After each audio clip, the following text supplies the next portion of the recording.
ஐயப்பனுக்கு 41 நாட்கள் விரதம் இருப்பவர்கள் கட்டாயம் கடைபிடிக்க வேண்டிய விரத முறைகள். இதை தெரிந்து கொள்வதற்கு முன் நீங்கள் ஐயப்பன் பக்தராக இருந்தால் சுவாமி சரணம் ஐயப்பா என்று கமெண்ட் செய்துட்டு இந்த வீடியோவை முழுமையாக பாருங்க. சேனலை சப்ஸ்கிரைப் செய்து கொண்டு. ஐயப்பனுக்கு முதல் முறை மாலை அணியும் கன்னி சுவாமிகள் குருவிற்கு தங்களால் முடிந்த தட்சணையை கொடுத்து குருவின் அனுகிரகத்தை பெறுதல் வேண்டும். கார்த்திகை முதல் நாள் குருவின் கைகளால் துளசி மாலை அல்லது ருத்ராட்ச மாலை அணிதல் வேண்டும். ஒரு மண்டலம் எனப்படும் 41 நாட்கள் கடுமையான விரதம் கடைபிடிக்க வேண்டும்.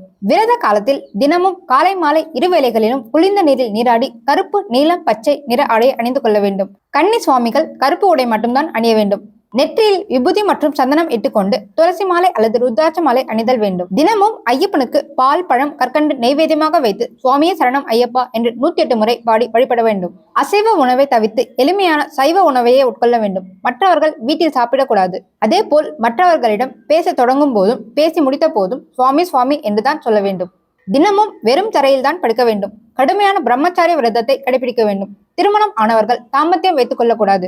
மனதளவில் கூட பெண்களை பற்றிய சிந்தனை இல்லாமல் ஐயப்பனையே மனதார நினைத்து அவரின் பாதங்களை சரணடைய வேண்டும்.